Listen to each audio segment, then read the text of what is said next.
ظالم جب ظلم کرتا ہے تو وہ سمجھتا ہے کہ شاید یہی قوت، یہی طاقت، یہی جوانی، یہی اقتدار یہ قائم رہے گا، لیکن کبھی ظلم کا راج قائم رہ سکا نہیں، رہتا ہی نہیں۔ یزید نے ظلم کی حد کر دی، جب تخت حکومت میں بیٹھا تو ظلم کی حد کر دی۔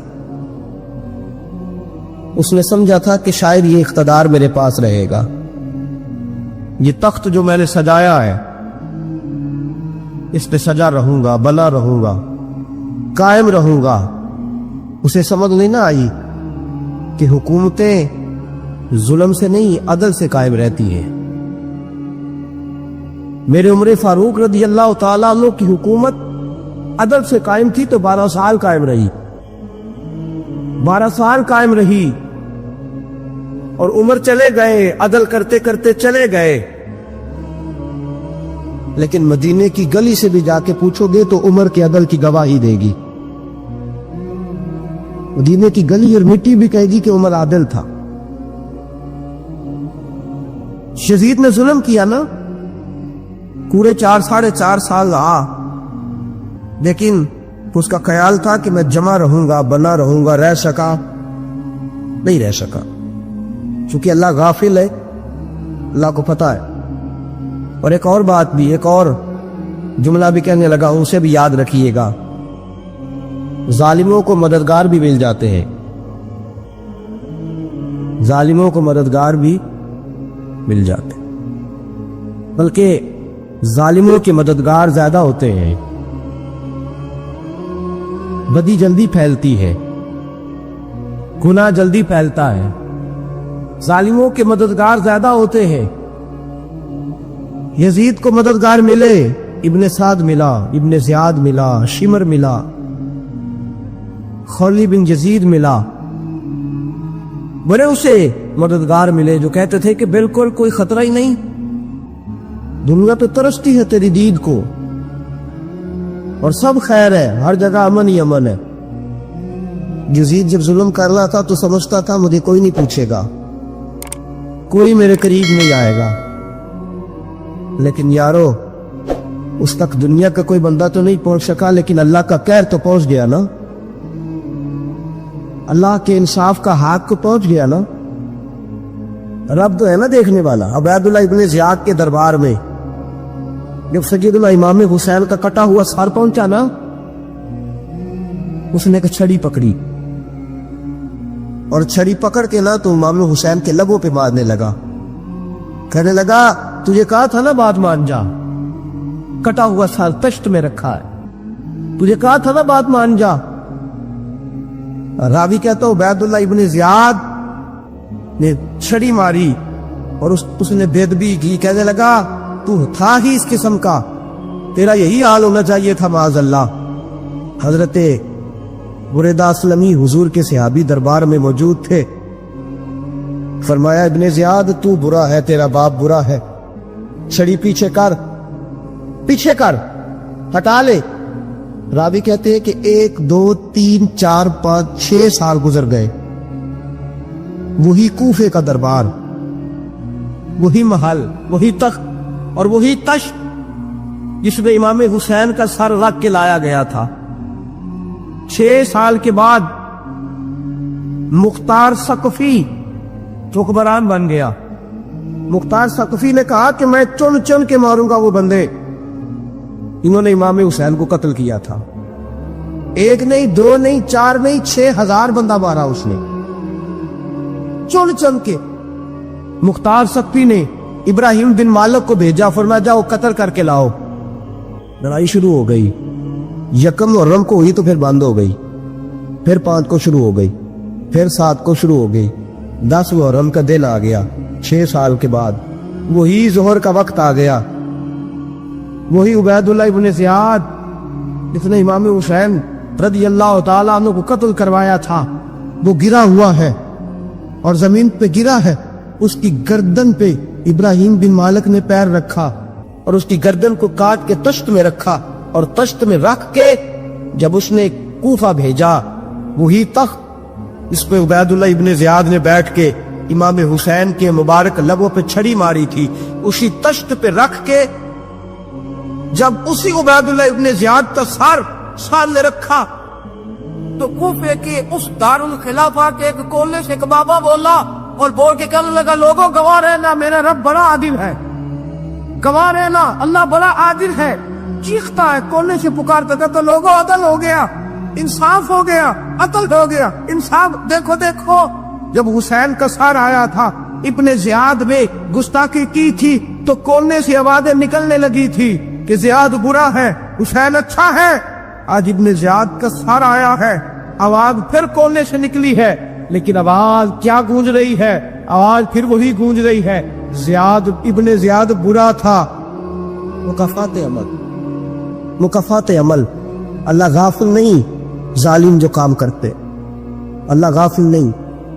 6 سال کے بعد وہی دن، وہی وقت، وہی گھڑی، وہی لمحہ، وہی سارا نظام، وہی دربار، انسان ڈرتا نہیں، انسان باز آتا، عبرت پکڑتا۔ ابن زیاد اس وقت کہتا تھا کہ میں جاؤں حسین کے پاس، یہ میں جو ہوتی ہے یہ مروا دیتی ہے۔ شیطان نے کہا تھا انا خیر منہم، میں بہتر ہوں، بس ختم ہو گیا، ختم ہو گیا۔ ابن زیاد قتل ہوا، وہی تاریخ، وہی زمانہ، اللہ کریم نے اس کو ذلت کی موت دی، مرا، اور 30,000 فوج لے کے نکلا تھا، پھر بھی بچ سکا نہیں۔ ابن زیاد کا حال ہوا۔ ابن سعد سیابی کا بیٹا تھا، نبی پاک علیہ السلام کے پیارے سیابی کا بیٹا تھا، جناب سعد بن نبی وقاص کی اولاد۔ لیکن یاد رکھنا، اگر ایک سیابی کا بیٹا یزید بن سکتا ہے تو دوسرے کا ابن سعد بھی بن سکتا ہے۔ اور صرف یوں ہی توجہ نہ کیا کرو، ابو جہل کا بیٹا بھی تو صحابی رسول بن گیا تھا نا۔ رب فرماتا میں زندوں سے مردے اور مردوں سے زندے نکال دیا کرتا ہوں۔ میں کبھی کبھی کعبے کے اندر بت بھی رکھوا دیتا ہوں، گھر میرا اور میرے ہی شریک ہی اس گھر کے اندر راج کرتے رہتے، میری بے نیازی ہے، کچھ کا کچھ کر دیتا ہوں۔ ابن سعد مختار حکمران بنا، اور مختار ثقفی نے ابن سعد کے بیٹے حب کو بلایا، اور مزے کی بات یہ ہے کہ مختار جو بعد میں حکمران بنا نا، بڑی یاری چیز کی ابن سعد کے ساتھ۔ جتنے قاتلان امام حسین تھے وہ کوفہ چھوڑ کے بھاگ گئے، دوڑ گئے۔ اور ایک بات یاد رکھنا، ظالم بزدل ہوتا ہے، ظالم بزدل ہوتا ہے، اس کے اندر وہ اطمینان نہیں ہوتا، ڈر لگتا۔ بھاگ گئے سارے کوفہ چھوڑ کے، لیکن ابن سعد نے کہا مختار میرا یار ہے، مجھے کچھ نہیں کہے گا۔ اس کے گھر والوں نے سمجھایا کہ تو دوڑ جا، تیرا تو ظلم بھی بہت زیادہ ہے، دوڑ جا تو۔ اس نے کہا نہیں میرا یار ہے، مجھے کچھ نہیں کہے گا۔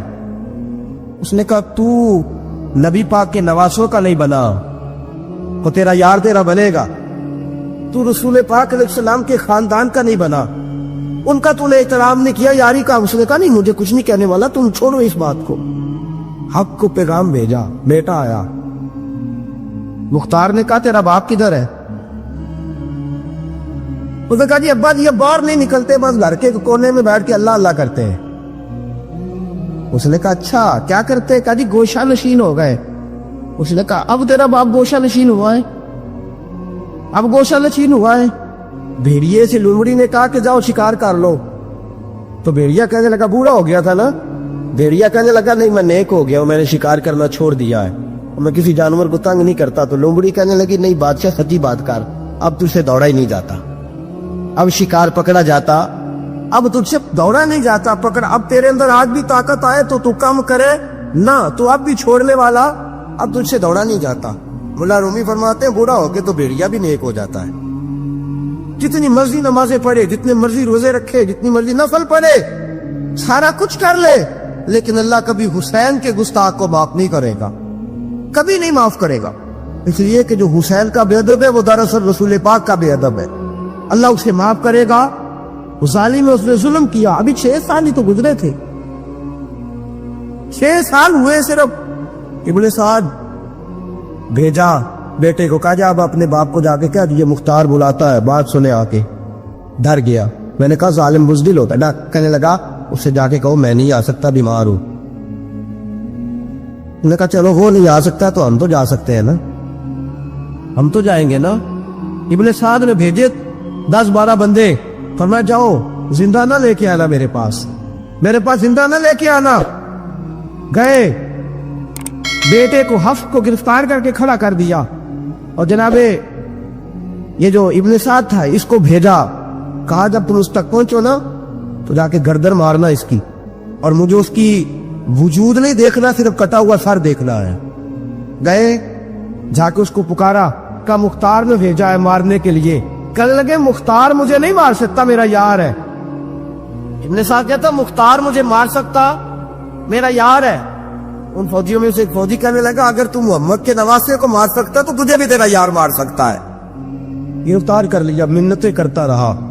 تاریخ ابن سعد کو بتا رہی تھی کہ ابن سعد تو ہاتھ باندھتا ہے, پاؤں پکڑتا ہے, میرا یاد کر میدان کربلا تجھے اپنی باری آئی ہے تو تو ہاتھ باندھتا ہے, میدان کربلا یاد کر. حسین نے بھائی کی بھی لاش اٹھائی تھی, حسین نے جوان بیٹے کی میت بھی اٹھائی تھی. 6 مہینے کا علی اصغر بھی اس کی گود میں دم توڑ گیا تھا. اس کی بیٹیاں پیچھے تھی, بہن پیچھے تھی, بھانجیاں پیچھے تھی, بھتیجیاں پیچھے تھی, لیکن حسین نے ایک بار بھی ہاتھ نہیں باندھے. یہ کون ہے اٹیک ہوا, غبار سے پھٹا ہوا, ہزاروں کوفیوں کے درمیان وہ اکیلا ہی ڈٹا ہوا. یہ بال یقین حسین ہے, نبی کا نور عین ہے. فرمایا یہ وہ میدان کربلا بھی یاد کرنا. تو ظالم تھا نا, معافی مانگ رہا ہے. حسین رسول پاک کے نواسے تھے, ایک بار بھی معافی طلب. دیکھ منظر یاد کر, ابن سعد کا ایک ہی بار میں سر قلم کیا, ایک ہی بار میں. امام حسین پہ تو پہلے 82 زخم لگے تھے تلوار کے, 82 زخم تلوار کے, نیزوں کے, اور کئی نیزوں کی الیاں امام حسین کے وجود میں ٹوٹ گئی ہیں. امام حسین رضی اللہ تعالیٰ عنہ پہلے ڈٹے رہے, جمے رہے, بڑی دیر کے بعد پہلے ہی بار میں گر گیا. ابن سعد کا کٹا ہوا سر پہنچا تو بیٹا کھڑا تھا. مختار سقفی نے کہا کہ تیرا باپ میں نے مار دیا ہے. کہنے لگا کوئی مزہ نہیں رہا زندگی میں. اس نے کہا چلو ٹھیک ہے تمہیں بھی مار دیتے ہیں. پھر مزہ نہیں رہا تو مار دیتے.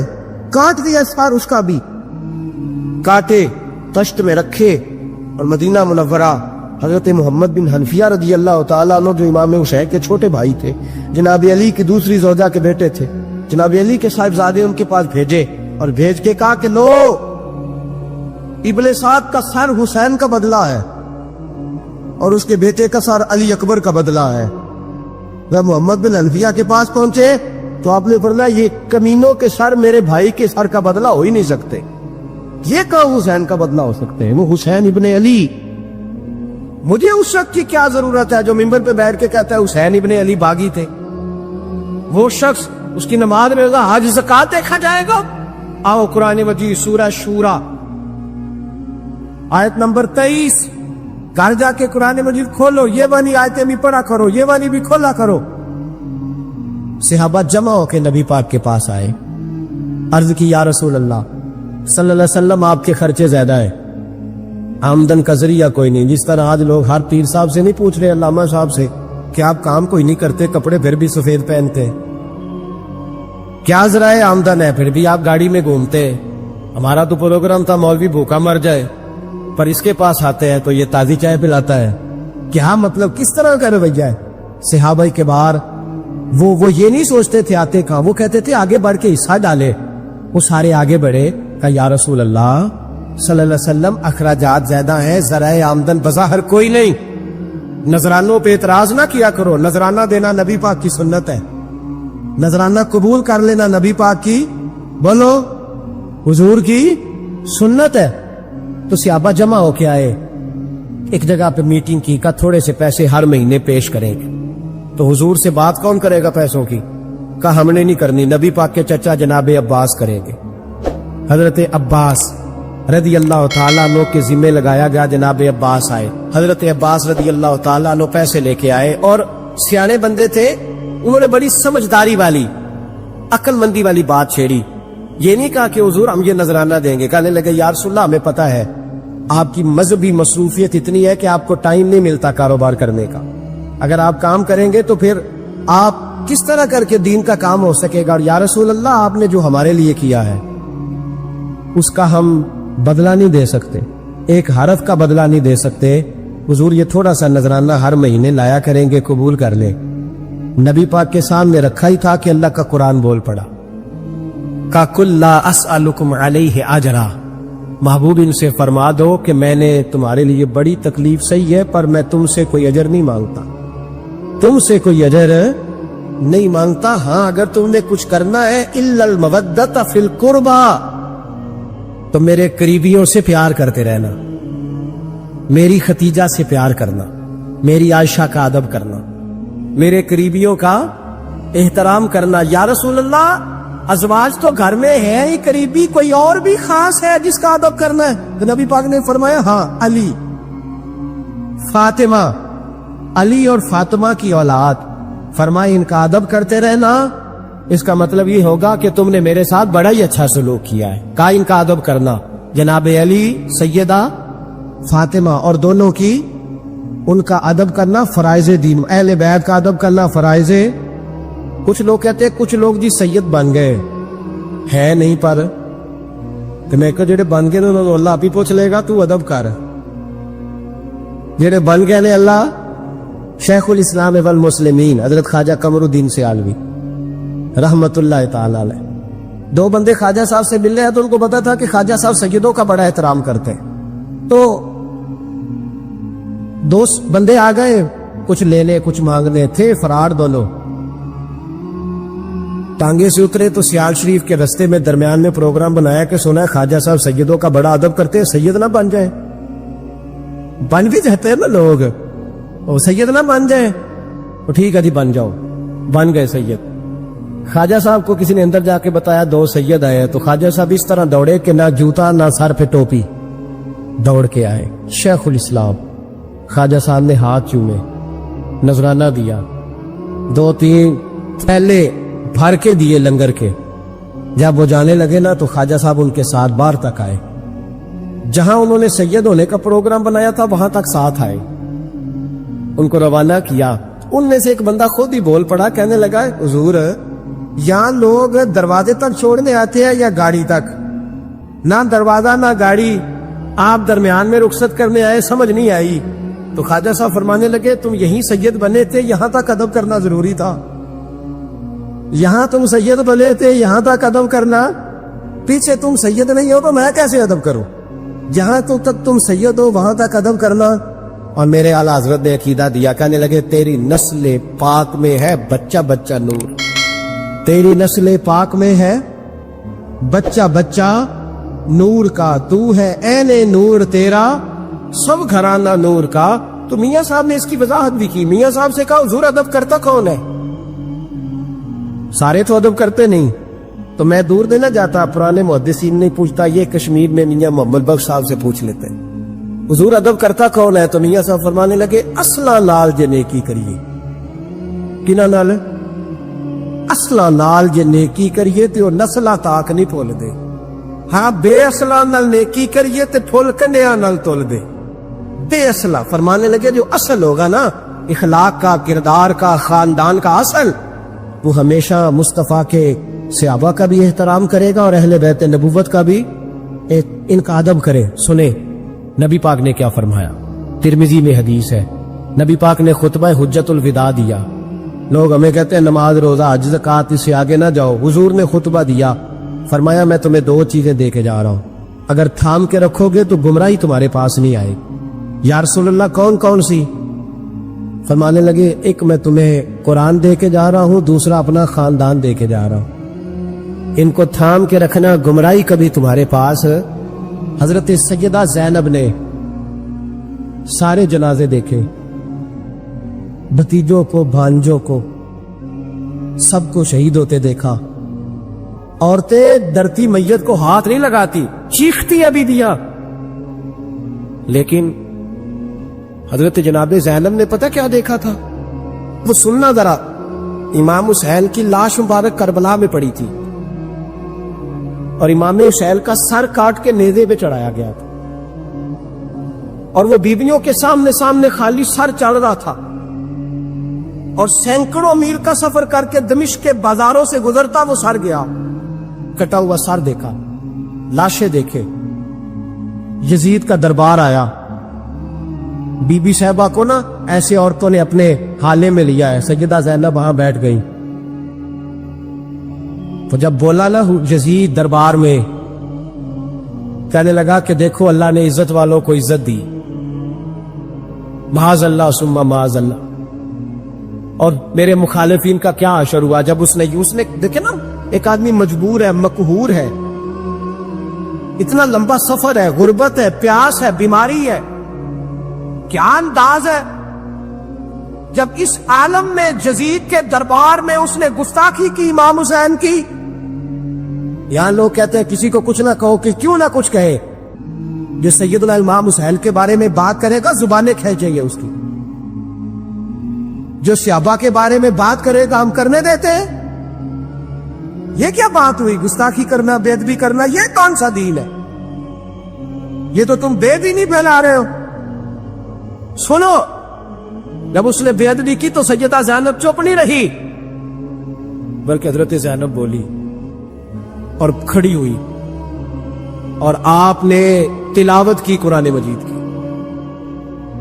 اور آیتیں پڑھی، کہنے لگی وَتُعِزُّ مَن تَشَاءُ وَتُذِلُّ مَن تَشَاءُ بِیَدِکَ الْخَیْرُ، اور آپ فرمانے لگی یزید تو کہتا ہے تیرے مخالفین پسپا ہو گئے اور تجھے عزت ملی، آپ فرمانے لگی یہ تیرا دربار ہے نا، یہ تیرا سجا ہوا ہے نا، تیرا اس وقت ڈنڈا چلتا ہے نا۔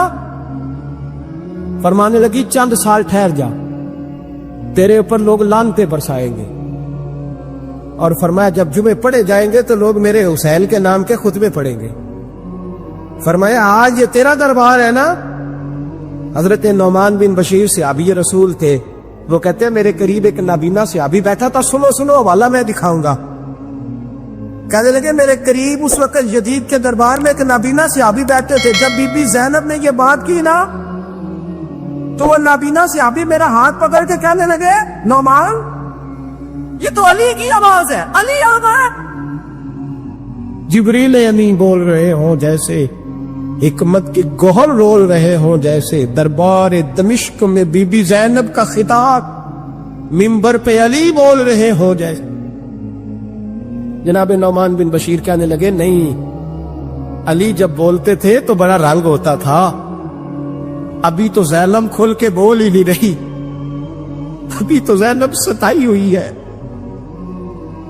ابھی تو زینب زخم کھا کے آئی ہے، ابھی تو زینب پیاسی ہے، کاش زینب ترو تازہ ہوتی، تو زینب خطبہ پڑھتی تو علی کی طرح گرجدار آواز نکلتی، یزید کے محل کانپتے، جبریل امین بول رہے ہوں جیسے، حکمت کے گوہر رول رہے ہوں جیسے، دربار دمشق میں بی بی زینب کا خطاب، منبر پہ علی بول رہے ہوں جیسے۔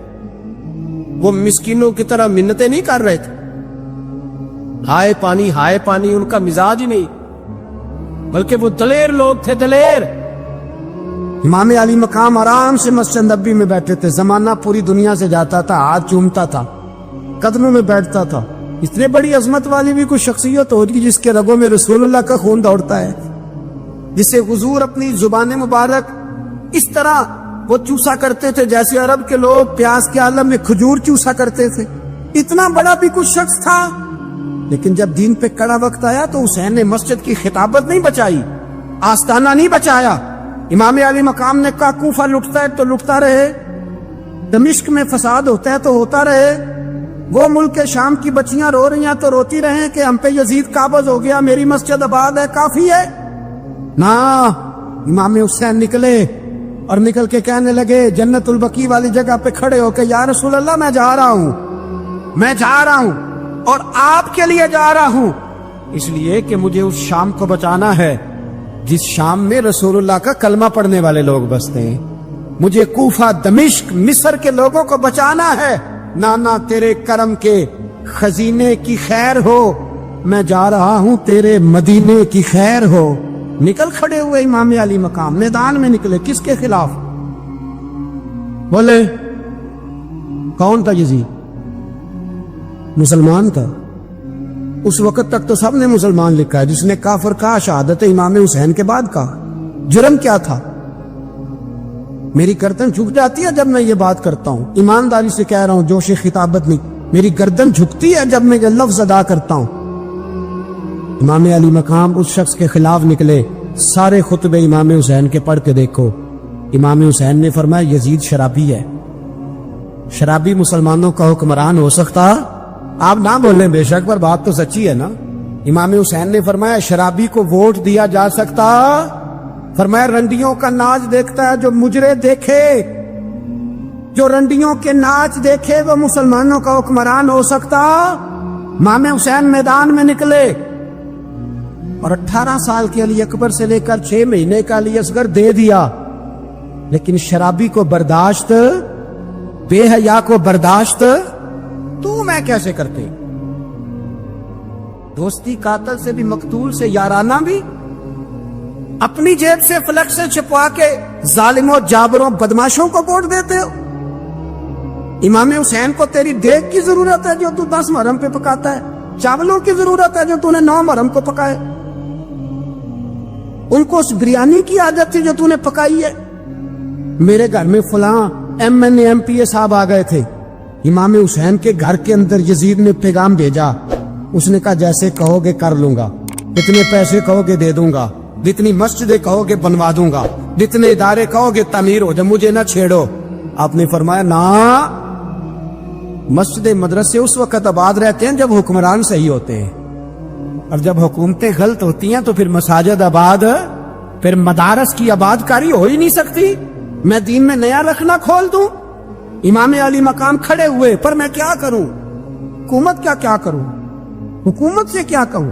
اگر میری ملت کے اپنے جوان کے موبائل میں رنڈیوں کا ناچ ہو تو 10 محرم کو تو امام حسین کربلا میں تڑپ جاتے ہوں گے۔ اگر 9-10 محرم کو جو نکلا امام علی مقام کی بات کرنے کے لیے، وہ نوجوان اگر سگریٹ کا، شراب کا، بدماشی کا عادی ہو تو حضرت علی اصغر کہیں گے نا میری قربانی کا کیا بنا؟ وہ تو نکلے تھے عریانی اور فحاشی کے خلاف۔ اور اگر ملت کا جوان روز چوک میں کھڑے ہو کے لڑکیوں کو تاڑتا ہو تو حضرت علی اکبر تو اپنی قبر میں روتے ہوں گے کہ یہ اس قوم کے لیے جان دے دی جو آج یزیدی طریقوں پہ عمل کر رہی ہے، جو ساری رات گند دیکھ کے سوتی ہے، جو ساری رات بے حیائی، فحاشی اور عریانی میں لگی رہتی ہے، ان لوگوں کے لیے جان دے دی۔ اتنا ظلم ان شہیدوں کے ساتھ، اور 10 محرم کو دیگ پکا کے کہتا ہے میں امام حسین کا ماننے والا ہوں، میں امام علی مقام سے پیار کرنے والا ہوں۔ نہ بھائی، نہ دو رنگی چھوڑ کے یک رنگ ہو جا، سراسر موم ہو جا یا سنگ ہو جا، امت مسلمہ کو بیدار ہونا پڑے گا۔ امام علی مقام میدان میں نکلے، ڈٹ کے نکلے، اور امام نے فرمایا میدان میں نکل کر کہ میرا وطن مدینہ ہے، میرا وطن مدینہ ہے، پر مدینہ بعد میں، رسول اللہ کا دین پہلے۔ تو پاکستان کی بات کرتا ہے؟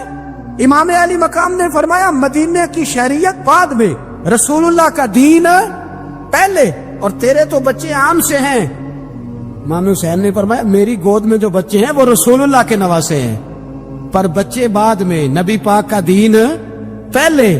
آپ نے فرمایا تیری بیٹی بڑی باوقار ہوگی، اس کی بڑی عزت ہے، تو کہتا ہے بیٹی کی وجہ سے بلیک میل ہو گیا، لیکن جو شان خدا نے حسین کی بیٹی کو عطا فرمائی، جن بچیوں کا سر کا بال ننگا ہو جائے، سر کا بال ننگا ہو جائے، تو امام شورانی فرمایا کرتے تھے اگر مدینے میں کسی سید زادی کے سر کا بال ننگا ہوتا تھا تو سورج اپنا منہ چھپا لیا کرتا، سورج چھپ جاتا تھا بادلوں کی اوٹ میں، اور مدینے والے سمجھ لیتے تھے کہ گھر میں کام کرتے کرتے کسی سید زادی کے سر کا کوئی بال ننگا ہو گیا۔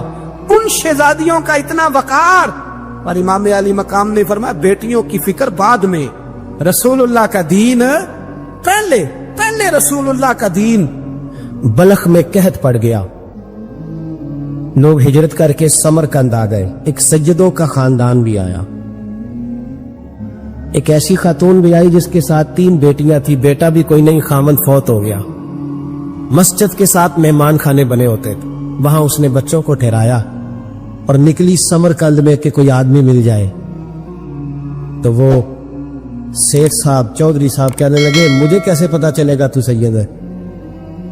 مجھے بتاؤ، کسی کو چوک میں کھڑا کر کے کہا جائے بتاؤ تو کون ہوتا ہے، اس شخص کا کیا اشر ہوتا ہے، کیا حال ہوتا ہے؟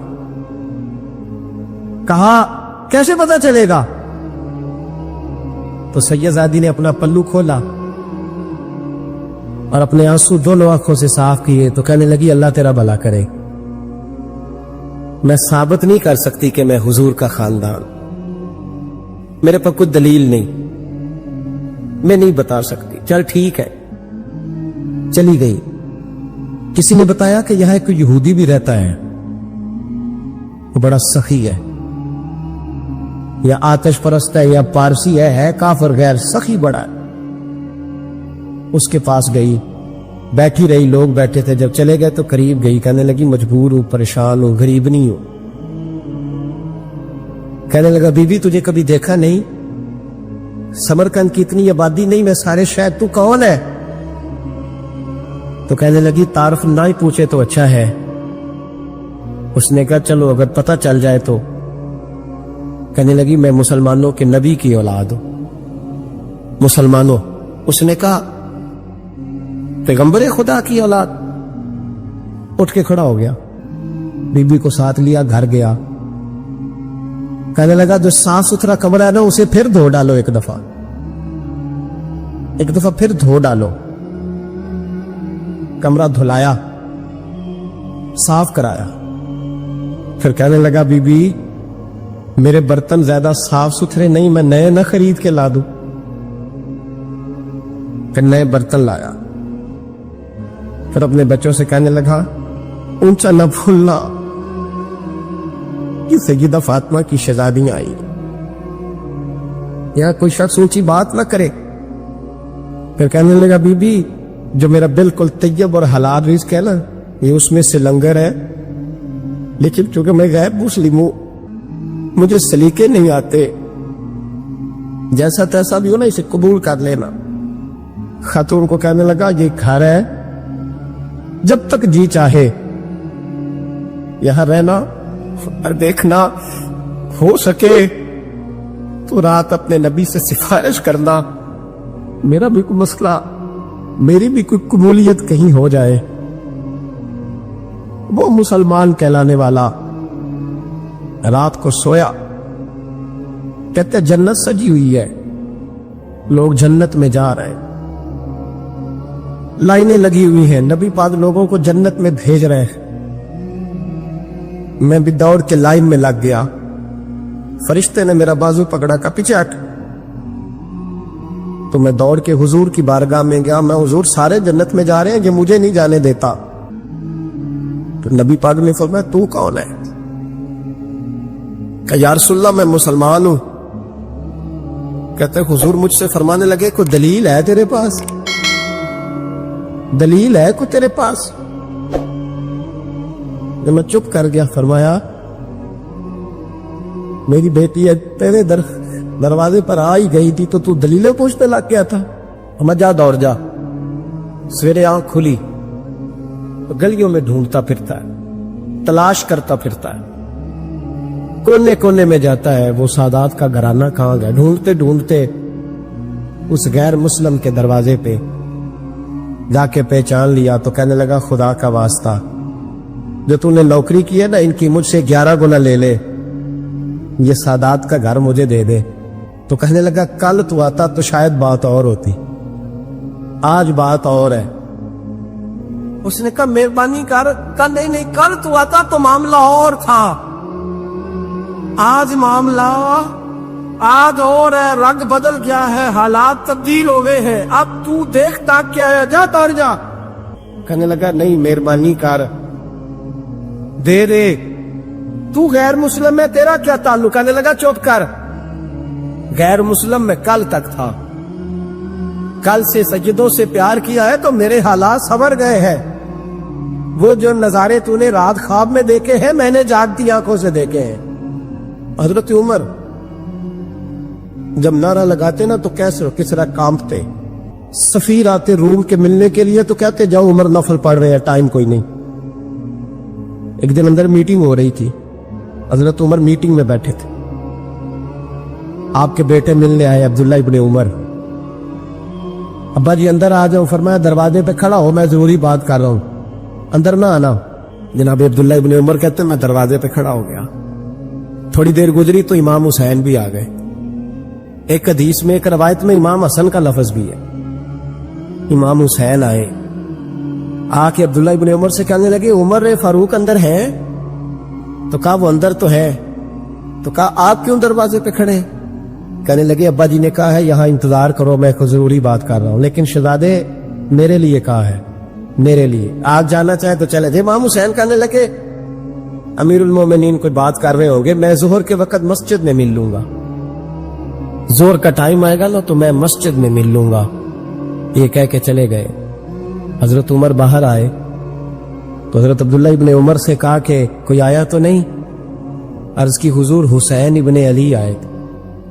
حسین ابن علی. تو کہا اندر کیوں نہیں بھیجا؟ کہا میں نے کہا تھا بے شک چلے جائیں, لیکن وہ کہہ رہے تھے کہ میں ظہر کے وقت مسجد میں مل لوں گا. تو سیدنا عمر فاروق فرمانے لگے عبداللہ تجھے تیری ماں روئے, حسین کو کیوں واپس بھیجا؟ پھر عمر دنیا داروں کے سامنے ڈٹنا, کھڑا ہونا عمر پہ ختم ہے, لیکن جو اندر کی بات ہے نا, روح کی, جو عقیدت کی بات ہے. جناب عمر فاروق دوڑے گئے, امام حسین کے دروازے پہ دستک دی. امام حسین باہر رکھا, شہزادے یار ملنے آئے تھے, بغیر ملے کیوں آ گئے؟ عرض کی کہ آپ مصروف تھے, آپ کے اپنے بیٹے بھی دروازے پہ کھڑے تھے, تو میں واپس آ گیا.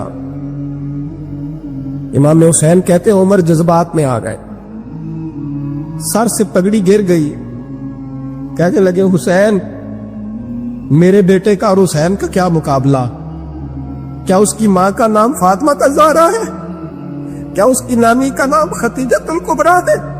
کیا اس کے نانے کا نام محمد مصطفیٰ ہے؟ اور پھر سر سے پکڑی اتری تھی, اپنے بال زور سے پکڑ لیے. کہنے لگے حسین میں نا مکے میں اونٹ چرایا کرتا تھا اور ڈنڈوں سے مار کھاتا تھا اپنے باپ سے. یہ جو آج ساری دنیا میں عمر کے نعرے لگتے ہیں یہ تیرے نانے کا صدقہ ہے. شہزادے میری وفا اور میری وفا میں جب تیرا دل کرے نا توڑ کے آ جایا کر. عمر تو لوگ ایک دن امام حسین نے آگے نا جناب فاروق اعظم سے کہا, خطبہ دے رہے بچوں کی طبیعت شروع میں, کہنے لگے عمر نیچے اترو, یہ میرے نانا کا ممبر ہے. تو حضرت سیدنا عمر سنو, جناب عمر اتر کے نیچے کھڑے ہو گئے. تو کہا جا کے اپنے نانے کے ممبر پہ بیٹھ. تو حضرت عمر رو پڑے, کہنے لگے شہزادے میرے نانے کا ممبر ہی کوئی نہیں ہے ہی نہیں, یہ ممبر یہ مصلی یہ تیرے نانے کی شان ہے, میرے نانے کا کوئی ممبر نہیں, تیرے نانے کا ممبر ہے. تھوڑی دیر کھڑے رہے تو امام حسین کہنے لگے اچھا کوئی نہیں آپ کے نانے کا ممبر کا نہیں, کہا چلو پھر میرے نانے کے ممبر پہ بیٹھ جاؤ, چلو خیر ہے, کوئی نہیں آپ کے نانے کا, کہا نہیں, تو کہا کوئی نہیں پھر میرے نانے کے. جب حضرت عمر بیٹھے تو بڑا شاندار جملہ کہا, فرمانے لگے میں ممبر پر مرضی سے نہیں بیٹھا تھا, مجھے ابو بکر نے بٹھایا تھا, اور پھر حسین کے کہنے پہ میں اترا ہوں, اب مجھے حسین نے بٹھایا ہے. اب کسی کی جرأت ہے تو عمر کو اتار کے دکھائے, اب میں حسین کا تیری نسل پاک میں. یار کتنی بے شرمی کی بات ہے, لوگ امام حسین کو باغی کہے. ہم قائل نہیں ہیں وہ والی شہادت بیان کرنے کے جس میں کہتے ہیں ہائے حسین تو سکینہ تو زینب. ہمارے بزرگوں نے ہمیں یہ سبق, ہمارے بزرگوں نے ہمیں بتایا کہ امام حسین کی شہادت اس طرح بیان کرو کہ نوجوانوں میں جذبہ جہاد پیدا ہو, عورتیں صبر کا پہاڑ بن جائے, اس طرح شہادت ہم وہ والی. لیکن ایک بات ضرور ذہن میں رکھیں, یہ جو لوگ کہتے ہیں نا بڑے مظلوم تھے پانی نہیں آ سکا, میرے سے حوالہ دے کے کس نے دیکھنا ہے.